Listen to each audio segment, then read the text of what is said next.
Welcome to another in our continuing series of podcasts about the Bickelhaupt Arboretum, located in Clinton, Iowa. One of the most popular collections at the Arboretum is their Hosta Glen, in part due to its unique design and layout, and in part due to the popularity of the plant itself.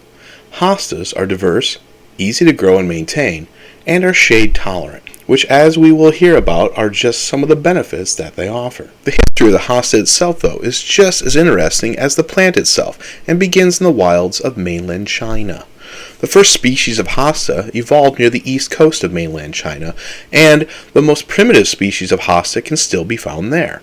From there, the species spread and evolved both north and south, taking advantage of various unique climate conditions and diversifying as it went. Eventually, the species moved and could be found along the east coast of China, in Korea, a little into Russia, and all over Japan. While there are records of people coming into contact with hostas as long as 800 years ago, they were most likely not as popular as they are now, since they were just indigenous plants in those areas mostly seen in the backgrounds of many wooded areas and forests.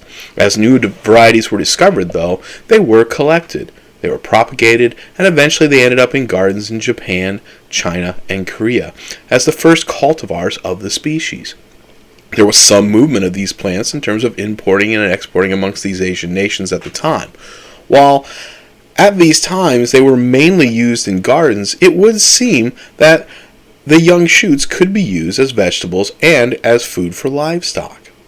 The first hostas to reach Europe, though, were of Chinese origins, and it was estimated that they were brought in the form of seeds that were sent to France as Hosta plantaginea species. This plant was successfully propagated and became a fashion plant, not so much used for landscaping, but rather for a collector's item for the wealthy. Not long after this, though, naturalists began to scientifically describe the plant and name it as a species. It wasn't long after this, about 1800, that the first hostas made it to the American soil. While the first few species of hostas to head west were of Chinese origin, the most unique and coveted hosta varieties were actually in Japan. But, due to an odd bit of history, they were really not allowed out of the country legally, that is, until about 1829. For many years, Japan had a policy of isolationism in terms of allowing citizens from Catholic nations from being on their mainland islands. They did still need to trade, though, and for that they allowed traders from the United East Indian Company, which was primarily Protestant Dutch, to stay on a small island called Tashima in the Bay of Nagasaki, which had been specifically built in 1634 just for the purpose of housing traders from other countries. It typically had about 20 Dutch inhabitants that under no circumstances were allowed to leave the island for the mainland for any reason. The Japanese even had an army of interpreters on the island to keep these folks under constant surveillance. Once every year, though, a Dutch delegation was invited by the shogun to visit the capital city. Often in this delegation were German doctors that the Dutch had brought along for their own needs. The Japanese did notice that none of these so-called doctors, though, spoke any Dutch, but when questioned about it, the Dutch delegates would tell them that these men were Mountain Dutch and had their own dialect, and the Japanese seemed to accept this explanation. One of these doctors was Engelbert Kampfer, who was a doctor on Tashima between 1690 and 1692. Like many scientists of that time, he was not just a physician, but he also studied languages, history, map making, as well as the biology and ethnology of the island itself that he was on. He is most likely one of the first Westerners to ever see a hosta, and also the first to draw and describe the species. Now, this was done before Linnaeus had introduced his two-naming scientific system, so plant names at the time were rather long, awkward, and cumbersome. His description of this plant, though, were some of the first that Western scientists had, and other doctors that were stationed on the island of Tashima, such as Carl Thunberg from Sweden, who was a student of Linnaeus, came along and redescribed these plants, now with the binomial nomenclature that Linnaeus had developed. Initially, these plants were put in the genus Hemerocallis, which is the same as the daylilies. They now, though, have their own genus, of course, which is Hosta. That was done in the year 1812 by the Austrian botanist Leopold Tratanek, who named the plant after his fellow countryman and also a botanist and physician for the court Emperor Francis I of Austria, whose name was Nicholas Thomas Host. And that is how the Hosta received its Western name and genus. The first Hosta shipment to reach the West from Japan didn't actually happen until 1829, thanks to another physician, naturalist, cartographer, and all-around scientist named Philip Franz von Siebold, who, after reading the works of many that came before him, longed for scientific plant adventures in far-off lands and signed up with the Dutch army, mostly so he could travel and see these places and see the world. His superiors quickly saw his scientific skills and sent him to Deshima. While there, he introduced the Japanese to Western medicine and was able to introduce the West to Hosta varieties of Japan. And the rest, as they say, is history. Although the Hosta Glen at the Arboretum doesn't have as international of a history as the Hosta itself, it is still an interesting and noteworthy local story. This collection was started in 1992 and now contains hundreds of Hosta varieties for people to enjoy. It was designated as a display garden by the American Hosta Society in 2004 and is one of only 3 such gardens in the state of Iowa. David Horst, Director of Horticulture for the Arboretum, tells how all of this came about and the challenges that designing this area had. Well, back in the time before we had the Hosta Glen, this is back in 1986, At that time, we just had a few scattered hostas throughout the Arboretum. Okay. And they were common, ordinary hostas that the average homeowner would have. Keep in mind, this was way back in the 80s, and there was just a handful of hostas available at that time. There were green ones, maybe a couple different sizes of green ones, blue ones, and there were white variegated ones. Okay. And that was it. The Arboretum had 3 or 4 different varieties growing by a tree up north of the house at that time, and that was basically our hosta garden, which wasn't really a garden at all. No, it was kind of like what a person would do around their trees at home. Yep, okay. Stuck a few in. Yep. Of course, it was in 1992, it was decided that the Arboretum should install a hosta collection, and over the course of the years, it also became known as the Hosta Glen or the Hosta Glade. Oh, okay. I personally like to call it the Hosta Glen. Oh, okay. My wife Nan and I have always enjoyed raising the hostas, and so I'd like to think at least that it was my love for the hostas that was the driving force behind the addition of this garden. I know the Bickelhaupts always knew that I liked them, and some of the board did too, and it was actually kind of my suggestion that we have more hostas here at the Arboretum. There were also visitors coming at that time that were inquiring about hostas too. Oh, okay. It was in 1992, like I said, that we took the first step and decided that it's time that we have a hosta garden. Well, the Bickelhaupts initially had a few old varieties of hostas when Dave first arrived in 1986. A board member named Dr. Ed Haskis, who was in charge of the University of Wisconsin's Longenecker Garden in Madison, helped to encourage Dave to pursue the idea of the hosta collection at the Arboretum. He did this by donating some of the first varieties to the collection and getting Dave hooked on hostas, as he says. From there, they had to pick the correct location on the grounds and begin the work of what would become the Hosta Glen. The first step after that decision was made to have the hosta collection was where should we put it? Yeah. And it's very important. You can't just go and plant hostas out in the full sun. Exactly. Just like all the other planting that's been done with all the other collections, location is key. And if you're going to put them here, you got to make sure you've done your due diligence to make sure they're going to last and they're going to be showcased the way they need to be showcased. That's right. You want it to be successful. Exactly. So the obvious choice to us was the wooded hillside over on the west border. There were some larger trees there that provided the necessary shade that hostas need to look their best. At this time, this was a wild area that wasn't even developed as part of the Arboretum. Oh, okay. There was also a lot of undergrowth growing here, and it had to be cleared out, and that took some time. We then formed an edge around this area. It was like a large bed, if you will, when we got done clearing out the brush. And we formed an edge around it and put down some sod to help form this nice shaped bed, which was kind of an irregular oval, I guess you could say. And then another important issue that we had to deal with that at first we didn't think of, but this was on a hillside. Yeah. And we laid out a trail with our marker paint guns Yep. so we could see how it was going to look. Mm-hmm. The bed was too wide to just plant and look and view From the outside. Oh, right. Yeah. People wouldn't be able to read the labels on the Exactly. plants towards the center. So then you've got people trying to walk through your bed, trying to figure out what hostas. Exactly. Because, of course, the one in the back was the one they probably were most That's interested right. in. Yeah. That's how it always works. That's how it always works. So we knew we had to put a path in through the center. Oh, okay. And this was kind of a free-formed path. It kind of just weaved back and forth through the center. It looked quite nice, actually. But the problem was it was on a hillside, and after we established where the path was going to be, we started walking it. Well, you felt like you were going to tip over. Yeah. And then you could not drive through it with the golf cart, which we felt was important. We have 2 golf carts we give tours with. Oh, yeah. And a lot of the people riding the golf cart are older people, and we wanted them to be able to see the collection up close. Yeah. Well, we decided we were going to have to install a limestone wall with anamosa stone. Oh. And now, is it called anamosa stone because it came from Anamosa? yes, out near Anamosa. Okay. It's very good hard stone that doesn't break apart. Okay. Through weathering and stuff. Yeah, through the usual ways that rocks are broken down. So, Yeah. It's some of the best in this area. Oh. So we purchased that, and we leveled the path by digging, and we installed this wall. And quite frankly, I think it added a lot to the garden. Yeah. In appearance. Yeah. And it made it much easier for people to traverse the path. Okay. Visitor comfort and safety is important. It is.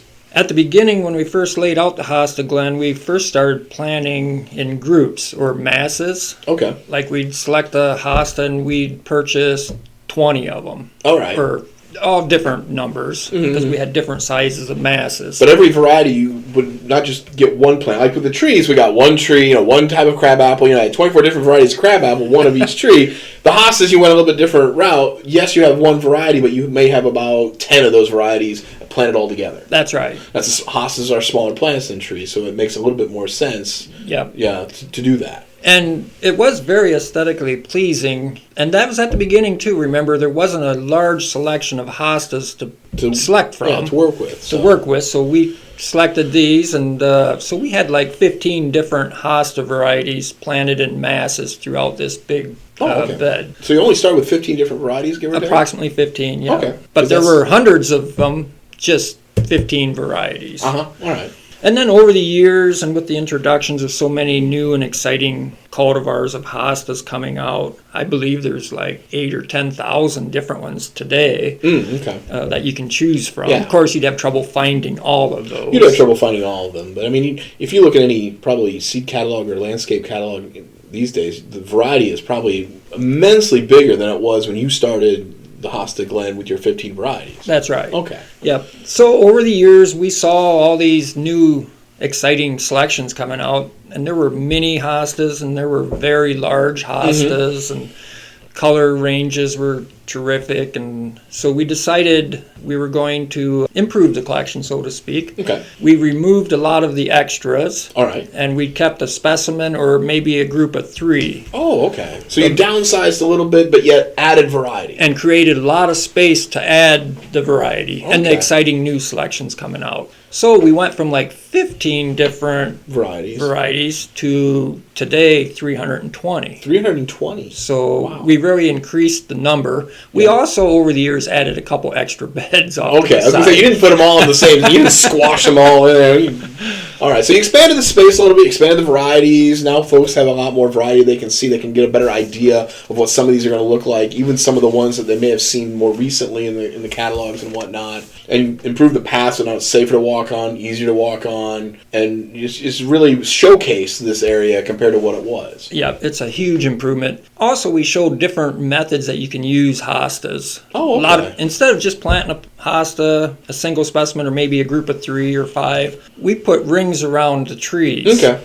And people found that interesting. It's a simple technique. Yep. It's been around forever. We didn't think of it. Yeah. But we liked it when we saw it, and we started doing that in our collection. That looked nice. It would be a ring of all the same variety around the tree. Around a particular tree. Yep. Yeah. And then also, since the Arboretum is supposed to be educational, we would also, along the edge of the path, maybe plant a single row to define the edge. Oh, okay. So people knew where the path was. Where the path was. And it was just to show people another way of using hostas. Yeah, as a border accent. As a border, yep. Okay. And it worked very well.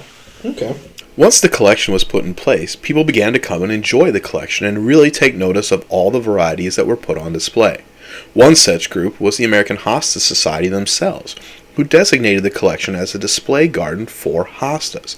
This is a distinct honor, and the Bickelhaupt Arboretum is one of only 3 such gardens in the state of Iowa. In 2004, the American Hosta Society named the Bickelhaupt Arboretum a National Display Garden. Oh, okay. And, of course, this is a very nice honor, showing our collection of hostas has come a long ways over the years. To receive this honor, the collection has to be well maintained. It needs to be labeled appropriately and correctly, and open to the public for education and enjoyment. Oh, and we check all those boxes. And we check them all. They furnished a real nice bronze plaque, which we installed on a nice rock, and it's at the entrance over there for people to see and enjoy. Okay. Once a collection such as the Hosta Glen is established, the work doesn't end there.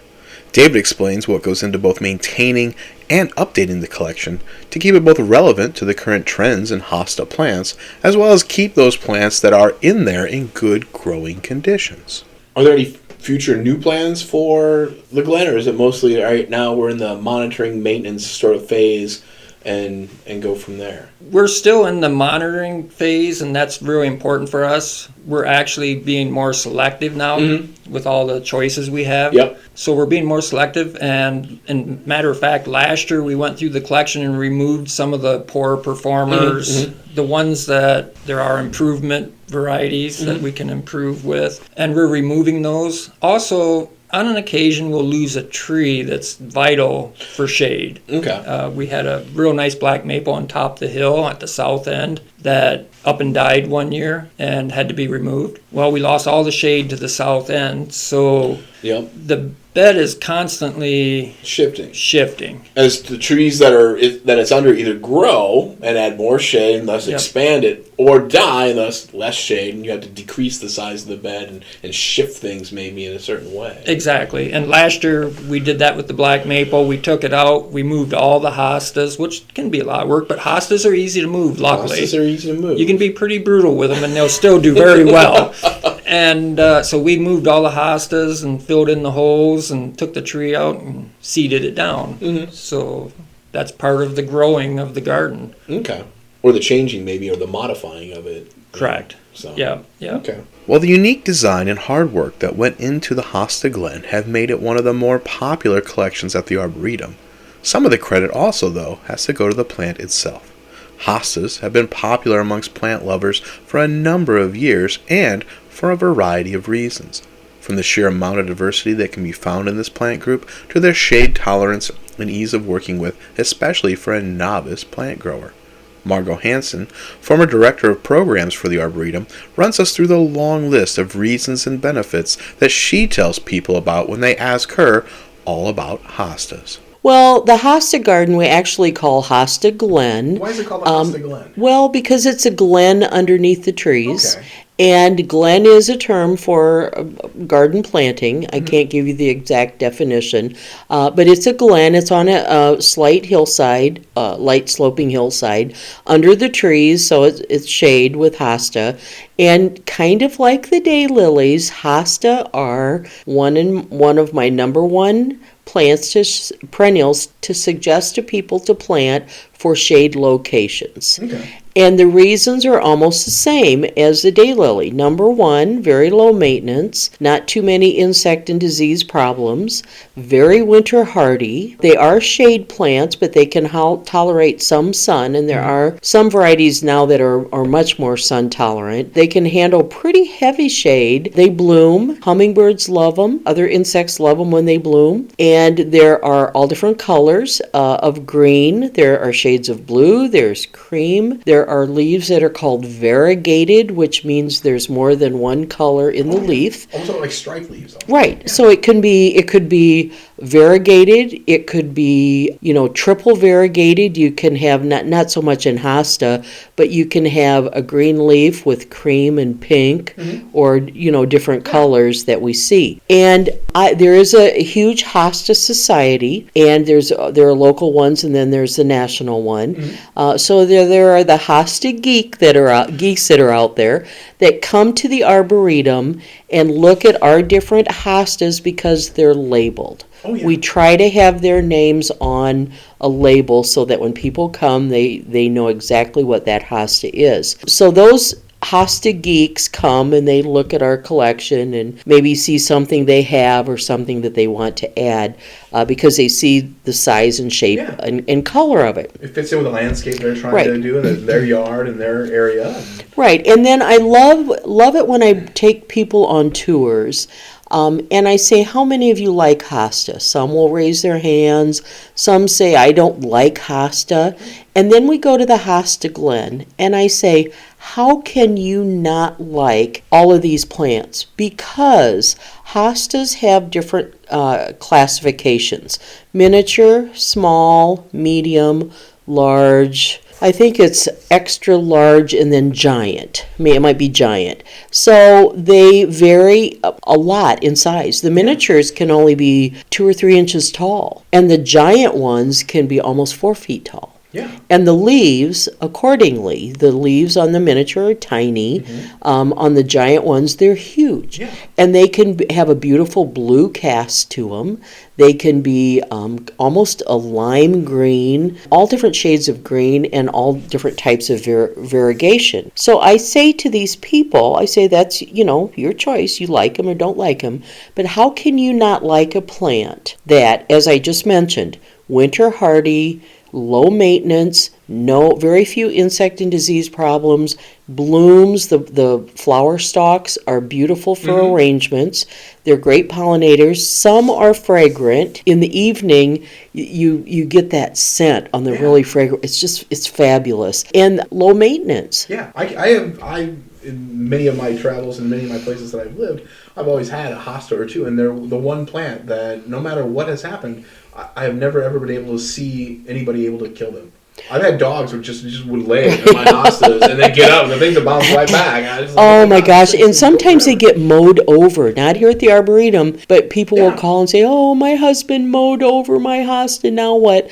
And I say, chances are it's going to come back. It's going to be fine. It's going to come back. In the place I'm living now, I didn't realize this until after I've been there for a couple of years. I've got miniature hostas, and they're all around the border, around a sidewalk. And I didn't know they were there. I don't know how many times I've mowed over them, not realizing they were hostas. And then later, I think it was Dave might have said to me, "Hey, those are miniature hostas." I'm like, what? Well, and in addition to that, they are very easy to propagate. You dig them up, split them, you can share them, you can ring a tree with them, and they're shade tolerant. And there aren't a whole lot, or there isn't a very big list of plants that are shade tolerant compared to plants that thrive in full sun. And so I always see a lot of people ring their trees with them. Exactly. Exactly. And the flowering stalk is very interesting. It comes up on a stalk and has a little cluster of flowers to the top. And believe it or not, they're one of my wife's favorite flowers, not for the flower itself, but for when it's not quite open yet, and she can go in and you can pop them. She loves to walk around and do that. She's one of those people that pop the little styrofoam. Yeah, she is. The little airbag things you get. I don't think the hosta really appreciates that, but that's okay. Does, and one other thing, just like the daylily, they can be used for erosion control. Yeah.